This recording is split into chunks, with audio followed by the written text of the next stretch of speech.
No, thanks for having me. I'm John Pudner, went to Marquette in the 1980s, came from the South, and I'm going to cover four things. The first one's fairly lighthearted, but it's about the name of our meeting today, the Pints and Politics meeting. I'm going to play on that. That part's not as policy-oriented. I just want to talk about what I see with the youth coming up, the young conservatives, and good things I see there. And then thirdly, I want to talk a little about religious liberty and the attempt to just shut conservatives up. And then lastly, I want to talk about issue Act Blue, the way they move money around. That's the other type of fraud we look at is fraudulent money. We have a bill that should be introduced any day in Wisconsin. I was just coming from the Capitol, and so those are just kind of my four topics, so you know. So the first one's a little fun. Pints and Politics is awesome. If any of you look at my webpage, I actually just sent an email out to the whole country with the flyer for this event saying every Republican Party in the country needs to do Pints and Politics. So I'm a believer, and it started when I was younger. I went to Marquette, came up from the South, and over a couple years we took over what was always known as the Lib Trib, which was the student newspaper. First time conservatives had ever run this thing. We took it over. You had to have 5 of 9 votes to win votes. We endorsed, those of you remember this, we endorsed Robert Bork for, so it was Supreme Court. And I mean, our faculty was just, who the hell has taken over our student paper? We're bannering, and we printed daily. So we were, pretty big time. So I've written all these conservative things already back then. Every week I'd have one, I'd list them. It became a great conservative paper for a few years. But then I wrote the one opinion piece that everyone still makes fun of me for. They used to give us free beer at Marquette once a semester. They would have a block party. And every student was fed free beer, which meant every student from Notre Dame and within about 6 states was fed free beer because they would all come to Marquette and spend a day drinking free beer. I can't imagine the lawyers today. This is the live one. People like driving back, but so they end up finally canceling. Well, the drinking age is going over. And I write one of my most vicious, angry opinion pieces ever about them canceling block parties. And I was a Southerner who came up here because I heard about block party at Marquette. It's a legend.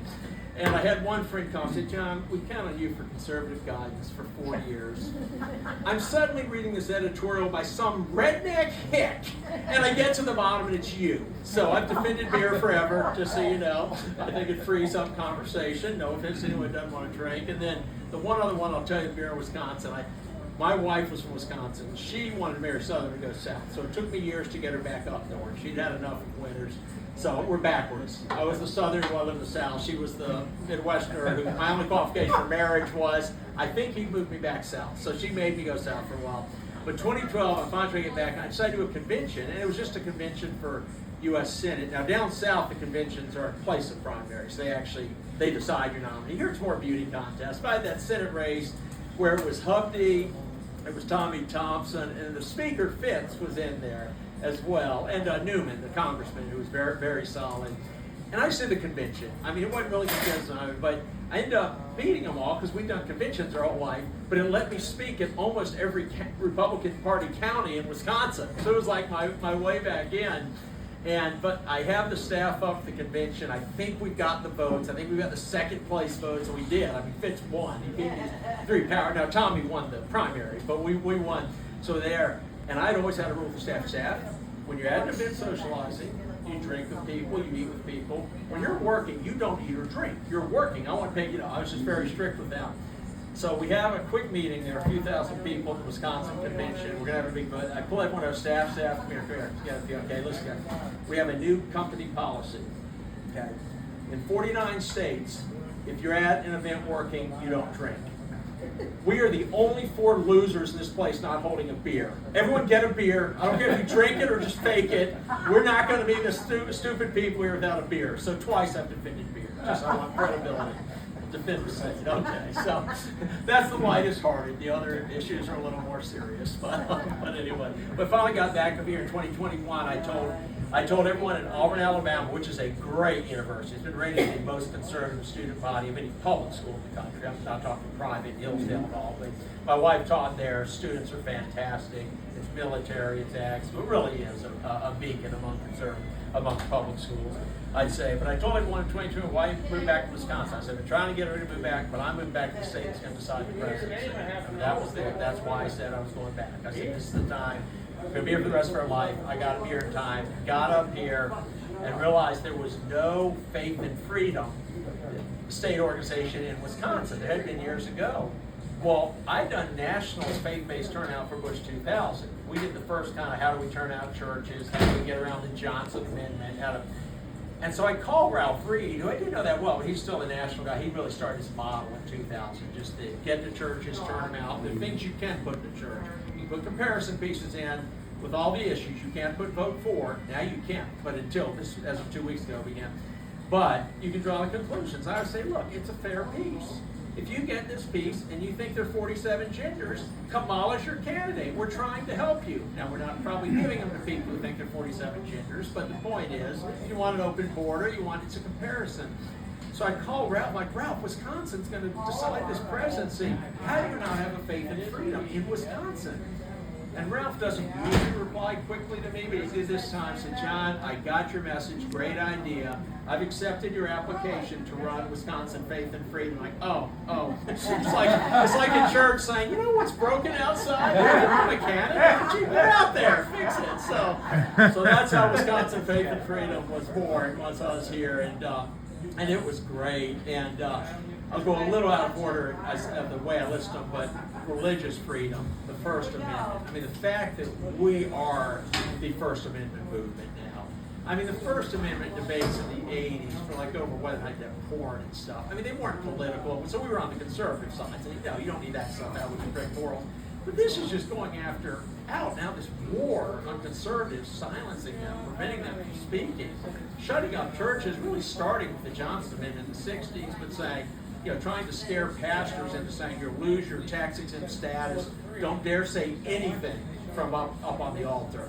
And so that for me was the biggest one. I mean, it just goes hand in hand with the left taking over the universities, taking over the media, but then even silence conservative voices.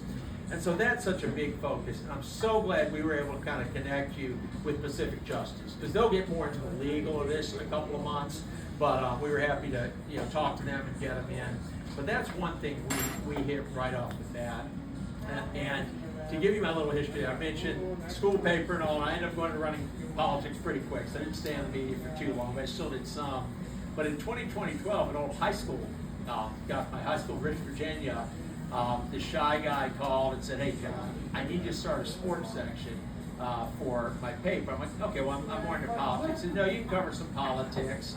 And he goes, no, I need you to start it. We have millions, but I said, I know you have millions. And he goes, would you do this? Would you do this for a city year to start off? I said, yeah.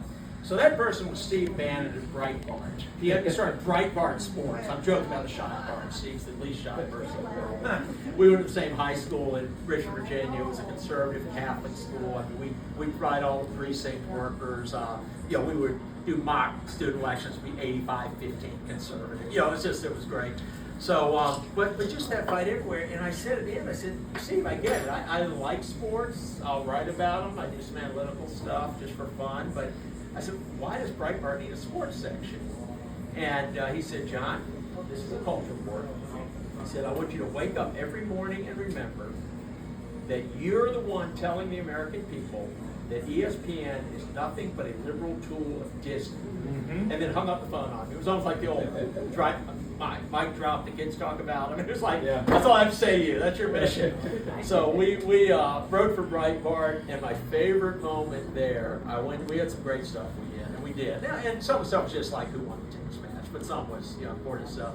But I'm sitting here at a Marquette versus Syracuse March Madness game. And, some March Madness sports. And Obama shows up. This is like 2010, so he's up there, on the camera. And he'd still been, I guess this was 2013. He was kind of at a high point because he won the re-elect. He hadn't really heard much criticism. Everyone tries to rally around the president, used to the first year.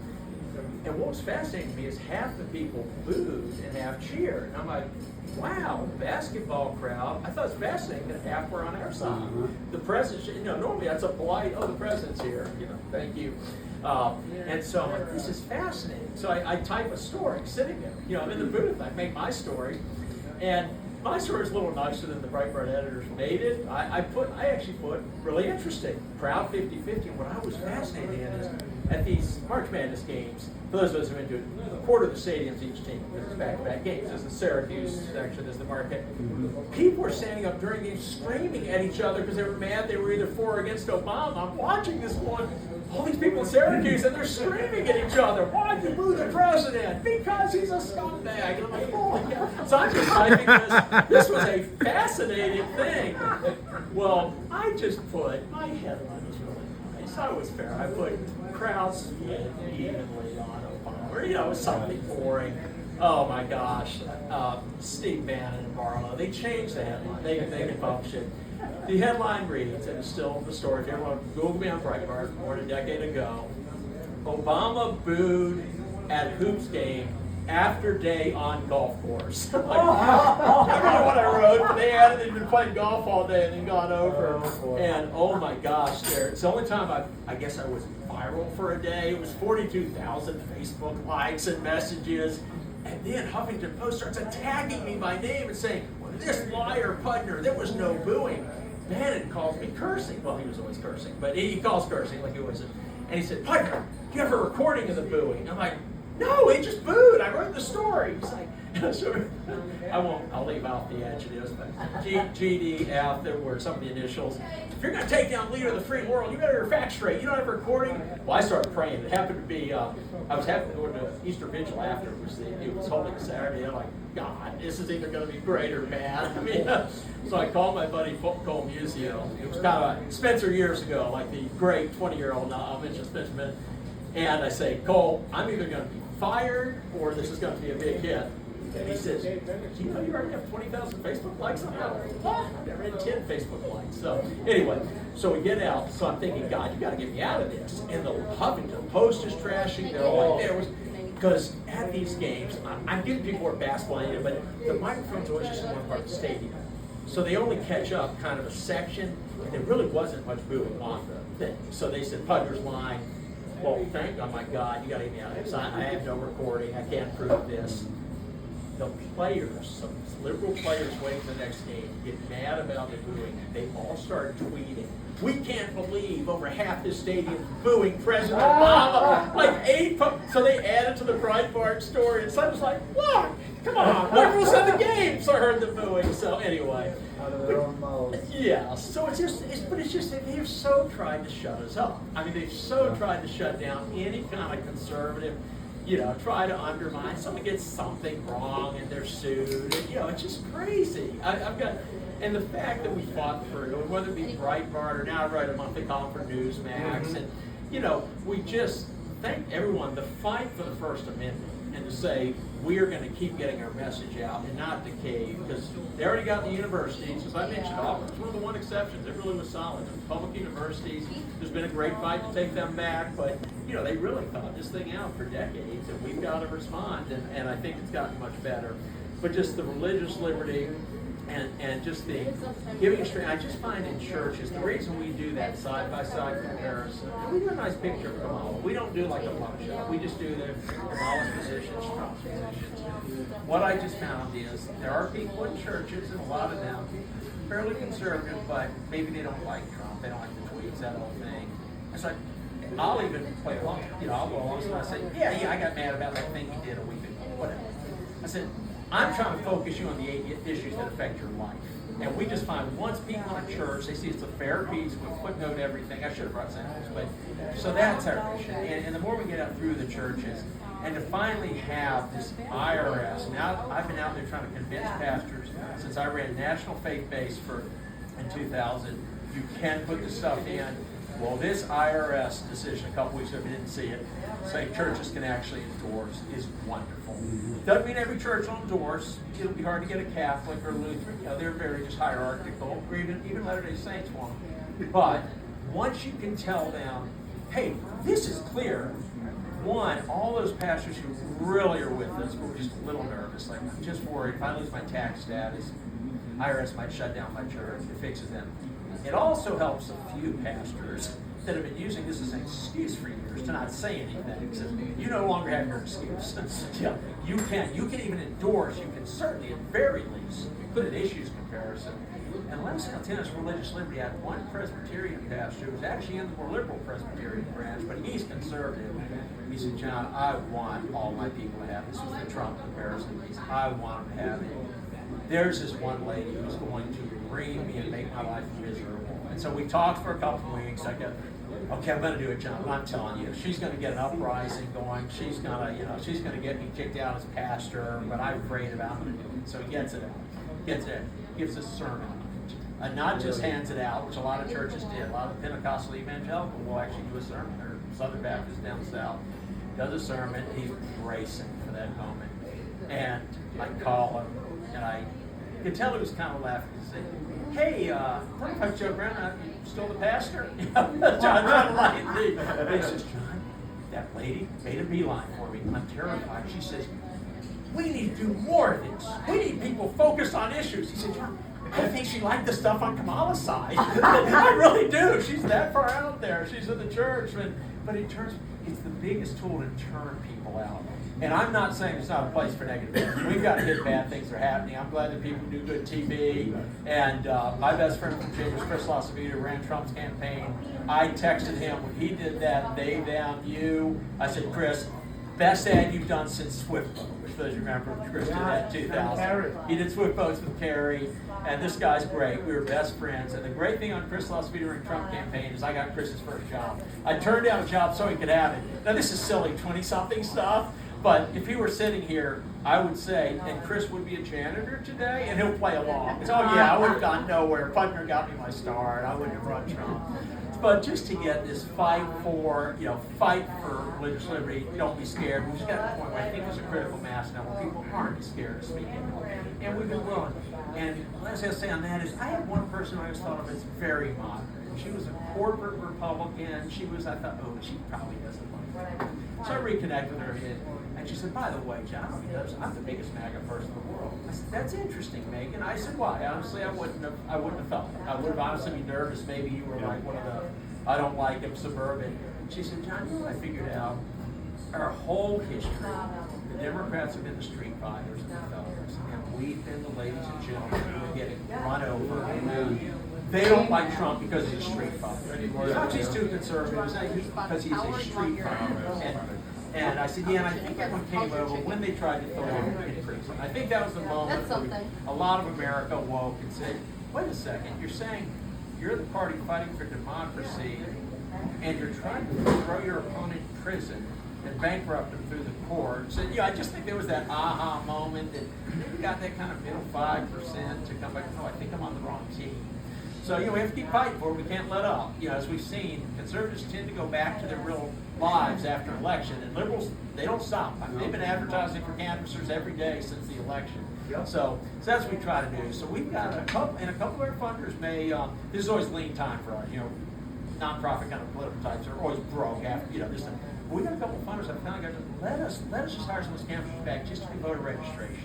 I know you can register election day here, but it's such a commitment. If you find that new person out registered and do it, and for somebody who just skip the election, but is conservative, we can do a little pledge card. I pledge to vote next time, but we got to do the off year. Right. We can't just think a bunch of TV right at the end.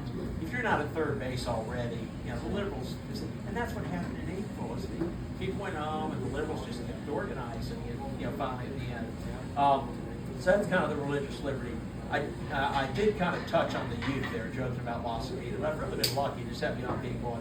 I want to brag on this guy in a minute, but one of my employees, Cole Musio, Cole started, he was my Spencer, just my all-star, who just went out and did everything and had more energy, as we were joking earlier about, has the energy to, not sleep, except for a few nights in a row sometimes, I think, but sleep along the road to get to a meeting on time. But so anyway, but I had this guy, Cole Musio. Cole went off and started what's the equivalent of the Wisconsin Family Council, the Dodson group in Georgia, and they're the ones who passed the pro-life law, passed the heartbeat law, even after they threw everything out.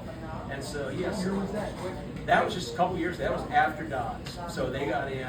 And so I had him as a 20-something. He did all that. And he has gone so far past me. I joke. I send texts to former employees. I'm saying it's all you employees who are so much better than me now, but he's got this huge organization in Georgia he's built. And I do want to recommend, well, you've got so many great speakers, but his counterpart up here, Daniel Deniger, you ought to try to have him once.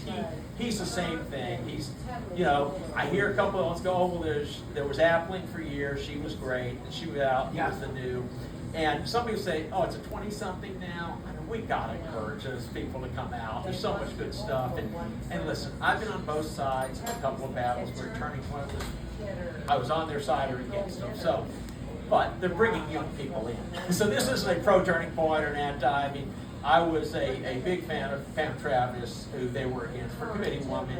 And it doesn't matter what anyone else feels. I'm just saying, within Milwaukee, I thought turning points guys were completely right, and the people trying to keep them out of the front. So I'm just saying, encourage you. Now, believe me, I go to their things sometimes and say, guys, you gotta be a little nicer sometimes. After, you know, there's both sides can learn, but they're bringing hundreds of young people in. So anytime, any youth, you know, we would need to bring them in too. So, but with that being said, I think Spencer LaVerde is, you know, maybe my best 20-something find in my life. This guy's amazing.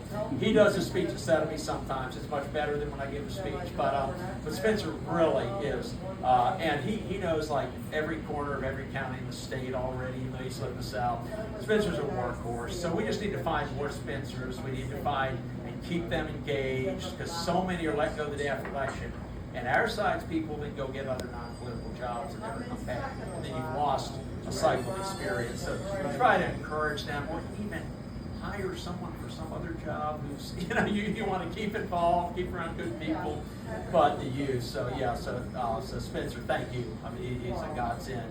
And when I say we got to have 402,000 pieces of lead on a budget of less than $400,000, so you know, the professional door-to-door price model is like $550 per door that's hit.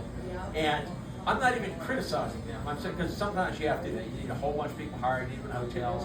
But I'm just saying, when people heard we got 402,000 comparisons in the hands of people, even churches, on a budget of $300,000. I mean, this was, you know, I mean, it's practically postage costs to have people hand them. So, but that was Spencer running payroll, Spencer checking.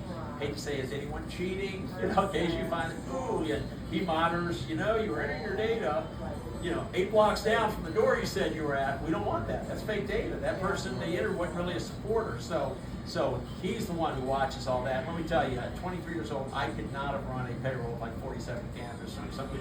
We go from like 47 employees during election to like me, Spencer, and one part-timer off. You know, it's like it's that thing. But to my point, keeping them in. So with all that, the very last thing I want to touch on is Act Blue. And how many here kind of feel like you've heard something about Act Blue? Maybe some of you haven't heard it. Okay. It may be nothing to you. I just asked that at the beginning. So Act Blue, I want to give you a quick one because we're very close to having a piece of legislation that can stop this process. The last time I was on Fox News National, it was because we had dug into the numbers. We got all the data. Act Blue not only had put $4.6 billion with a B into liberal candidates and causes, but 48% of those people, according to the filings, did not have jobs. 48% unemployment rate among people giving $4.6 billion. I mean, this doesn't take rocket science to figure out. Yes, new math. Good point. New math. I gotta tell my wife's teaching 7th grade now. So that's good. But so we dug in. What we realized is they had flooded. So the quick history on Act Blue. I just want to be a general awareness of why, because it doesn't sound like as big an issue as others, but it's the way they fund so many things. I mean, there's basically Soros, there's Planned Parenthood, then there's Act Blue. Act Blue supposedly is millions and billions of small dollar donors giving $5. A lot of them are legit, that's fine. But they set up, they're the only ones insisting on the system where they do not let their bank processors ask for verification, which means no CVV code. You don't need your address in. They have done this for years. It's just inviting fraud. So I'm not saying there aren't a bunch of left-wingers who give to Act Blue. What I'm saying is a programmer in China, this is child's play, because you use fake American names. So Peter Schweitzer and I, Peter used to be chair of my advisory board, and Peter, who wrote Clinton Cash and some things, he's really a solid writer at all. Peter and I pulled some people in and we said, look, we got this act, we pulled a programmer in and we said, look, if I had $10 million, I said, fraudulently get this to some liberal cause. Tell me if you could do it. I'm super hypothetical. We're not. I said, just pretend I had 10 million. I told you could have the 10 million if you could promise me about all liberal causes. And here's some ActBlue websites we want you to look at, because it's actually on the candidate side. He goes back, and just give us a theory. We just thought he'd tell us, yeah, it looks like he did. He came back in the morning and said, John, Peter, I wrote the program last night. I literally could move $10 million a million an hour this morning. Me, one program. That ActBlue has set up the system, so there is no guardrail at all. He says, I'm one program. Bank of China is the biggest bank in the world. If they want to influence an election, this is child's play. So 8:48. So we were on Fox News. I still tell people it's the only time President Trump has retweeted something I did. So I got like whatever, 50, 100, I don't know the number, some huge number. This is up there. Now I've told you about like the 2 times I guess so far. I mean, that's not normal. You know, I'm not Facebook, Twitter big guy, but he sent out back in 2020. So we caught it. So we finally, thanks to Brian Stile, he's run an investigation. He's clamped down. The last few months, ActBlue has started verifying. But we've done like everything, guys. Liberals don't sleep. Don't like after a win. They can change that policy tomorrow. They can flip a switch. Literally, we had a couple of other groups stop using it, and they said, "Oh yeah, we'll change it now. We'll just say CQB required." It's like turning a light switch. It's that easy. They can turn this back on. So the top 7 executives, and this was like 2015 on. 2020 was the TV appearance and the in-depth report we did. Matt Brainer's my data guy. He was actually the first Trump grassroots director in 2016. So he's like having Congress spot with you. He'll tell you everything. You know, you won't smile, but he'll tell you here's what happens. And so we did this. So we've got to stop this system, and we're on a little pause button now because Stiles got him under the gun. There are 7 top executives resigned during Stiles' investigation. They know this trouble. They now have just subpoenaed the new CEO. So we've got to pin this down. I'm all for every liberal who wants giving a donation, but we don't know how much of those billions is coming from overseas. And all they have to do is set up a system to insist on the same thing everyone else does. You wouldn't buy someone wouldn't sell you a car with a idea and say, hey, we'll leave it in the parking lot. By the way, we don't want your address or CVV. I mean, come on. No one would take money like this. So we have a chance that Wisconsin could be the first state to put in a bill, we think in the next couple of weeks, to stop their process. And I'll just give you the basic 30,000 foot, because a lot of, I came from Capitol Day, I'm not over there much, but I don't want to get names, who might sponsor. I think that'll be out in the next couple of weeks. But the trick is, you have these donors who it's almost impossible to find because there are no fingerprints. It'll be like saying, investigate murder, but you can't read the fingerprints, I'm sorry. That's against the rules. And so they've done this, so it's hard to get the donors. As a matter of fact, the Washington Post, back when they did some actual investigative reporting in 2008, they found a lady who's supposedly given $174,000. You're familiar with the case. They went to her, and she was innocent. It wasn't her. She said, I'm a retired teacher. I mean, I've got $20,000 in my bank account, $174,000 in her name. Well, I think what happened is the guys behind this in China or wherever said, oh, you mean we can't have one person give 100? Like they didn't know cumulatively would have to show up in a report. And so then I'm sure they just went to phone bookings. Now it's just a million names. And that's when we know who others who've done the smurfing, follow up and go on doors. And no, I haven't given all those things. So the problem is right now, as long as it's in place, they can have 1 million people all down for $5 because they know, well, the trouble takes them to talk to all million, and you find a few. I didn't give 5. Oh, well, that's no big deal. It's just $5. It's part of 5 million, 50 million. So it's hard to stop them. It's hard to nail a candidate because you got to prove that they knew it. And candidates can be very good at letting other people do things for them. So I think Carleone in the movie reminds me of this. You know, can someone get rid of that miserable? Yeah, it's one of the kings. But anyway, so it's hard to get them. But the way we want this bill drafted, just so everyone knows comes up, is just say that the banks and the bank processors are not allowed to process a request to do it this way. Because the little secret is, ActBlue's not the bank. ActBlue still needs a processor, needs a bank to say it. The trick we found out, we started researching this 10 years ago, is the banks don't like it that ActBlue makes them not verified. They want to verify. I mean, come on, think of your typical banker or bank lawyer, they don't want risk. But ActBlue would come and say, look, We can run $500 million through you or someone else. You turn off that switch, you got a business. So they don't want it. They want an excuse. They want a law to say, oh, you're in Wisconsin. I'm sorry, we actually can't do that. We will have to verify.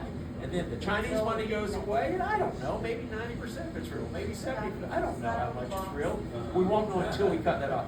So just so you understand, that's why the law, because obviously there's some who are like, hey, I want the law to go after a liberal candidate.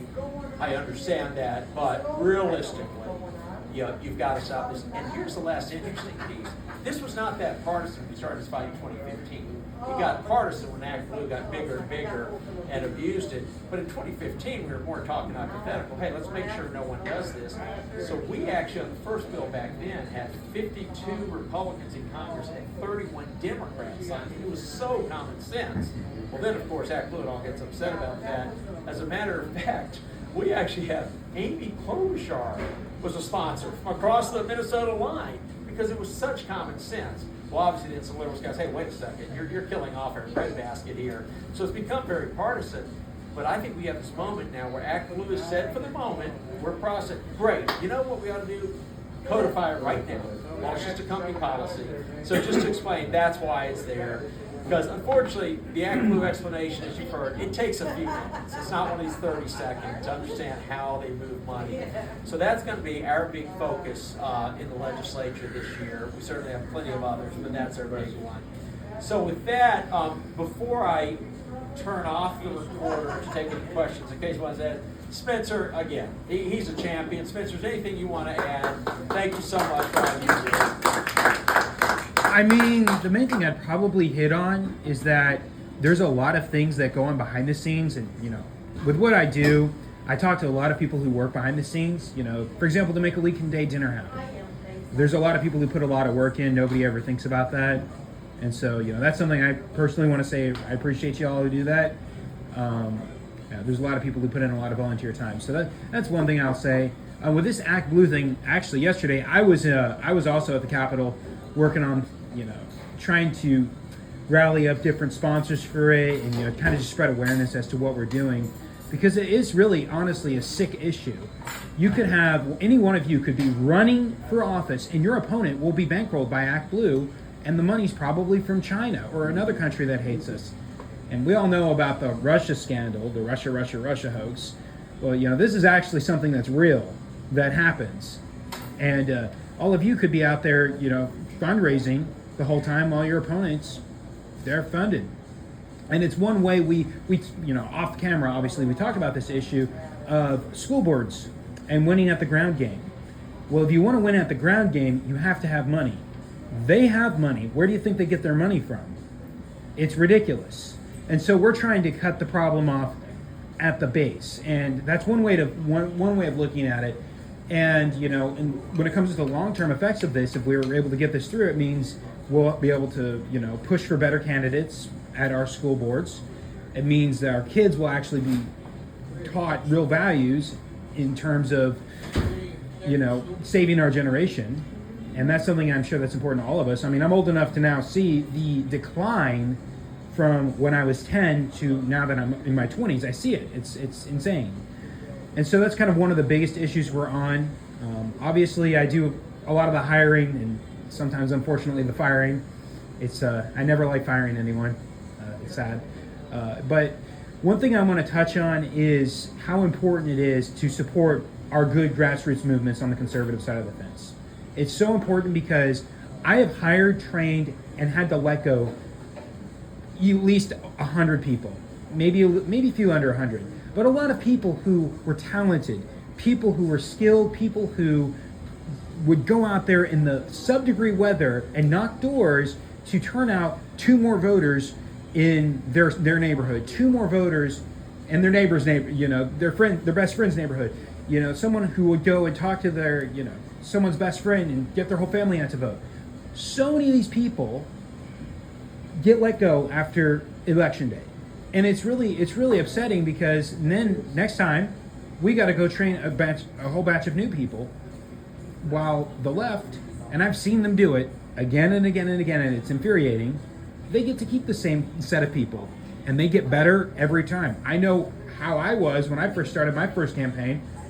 I was nervous. Now it's like, no problem. I'll go and I'll knock out up to 500 doors in a day if I have to. And so that's what's really disturbing. And we, we're obviously, every organization that I've talked to is struggling. And we are the people who will go and work hard to turn out the voters. And the most important thing I can think of, obviously, besides volunteering, which so many of you guys, I'm sure all of you have volunteered, right? Let's see, show of hands, who has volunteered for some aspect of the party? Yeah, it's unanimous.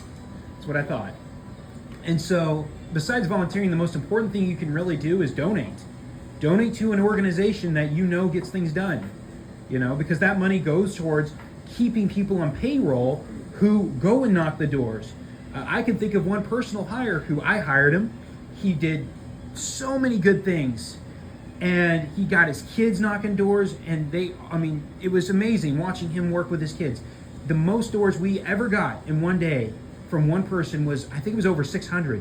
This guy did 600 doors with his kids. It was amazing, but we had to let him go. Back after the 2020 race was over, the 2024 race was over, we had to let him go. And it was so sad because we couldn't afford to keep him around. We had to let pretty much everyone go. And this is somebody who moved on to another job. I tried to get him back on for the Brad Schimmel Supreme Court race. He's like, I've already got another job. And I was like, oh my gosh, that's so depressing. And I've seen it happen again and again. So the best thing that you really can do, aside from volunteering and knocking doors yourself, is donating. And for us, we are a C3, so it is tax deductible. You don't have to, but it's nice. But that is the main thing I wanted to touch on, really, because I see a lot of this stuff that happens behind the scenes, and it is sad. But again, we got to keep those young people hired. I'm totally not talking about myself, but I do spend a lot of nights, running payroll, making sure we have everything set up to, work as effectively as possible. But one of the reasons our system is where it is because I've built it when we're not running campaigns. And that's part of the secret to having a system that works, I'd say, is building it while we're not knocking doors, not setting it up like the week before and hoping and praying that there's no problems. So, those are kind of the main things. And, the person who by far probably puts the most hours in on anything is definitely John. Yeah, he runs everything, but he puts in the most hours. I see who puts in hours. I see where it goes. I know who stays up till 3 a.m. doing stuff. So, he really does do a lot. We work really hard to try and turn out those faith-based conservative voters, the people who decide elections. And we were going to talk about the Spanish literature. We do have the bilingual literature, and we purposely go to the Hispanic voters, the voting places in terms of the churches. I did in the 2024 race. We went there. My fiance and I went there. We distributed our guides there. We worked to turn out the Spanish vote because it's important. These are people who align conservatively with those values, and many times they just don't vote, and we want to change that. And that's how we cut into the margins in Milwaukee and in Madison and in La Crosse and in Eau Claire and even Stevens Point, probably the town where you don't want to knock because they'll chase you around and call you Nazis. Now, I just stole one of his stories. So. But again, and then it's not just that though. We have a model that works in rural areas like this. Now, Trump won Juneau by double digits, but there are counties that we could target like Ashland, Bayfield, and Douglas. These are counties that haven't gone to a GOP candidate since Dwight D. Eisenhower won Ashland. Now, you might think, oh, that's 2,000 votes there, 3,000 votes there. Biden won this state by 20-something thousand votes, if I remember correctly. So 2,000 there, 3,000 there, 5,000 there, it adds up fast. And so we have a model that works in the rural counties. We ran our model specifically in Ashland County for the Supreme Court race. It was one of the few counties that did not shift to the left because most of the Trump voters actually showed up and voted for Brad Schimmel, which was very nice to see. And so, again, that circles back to the funding question. Do we have the money to keep our teams going in these rural counties to turn out these rural voters? We exchanged a lot of rural voters in exchange for the suburban voters. We had a switch. Now we got to maintain those voters. We got to tell them where the issues are. Brad Schimmel failed to do that when it came down to the issue of crime. He ran on crime. How does crime affect people out here? It's disproportionate.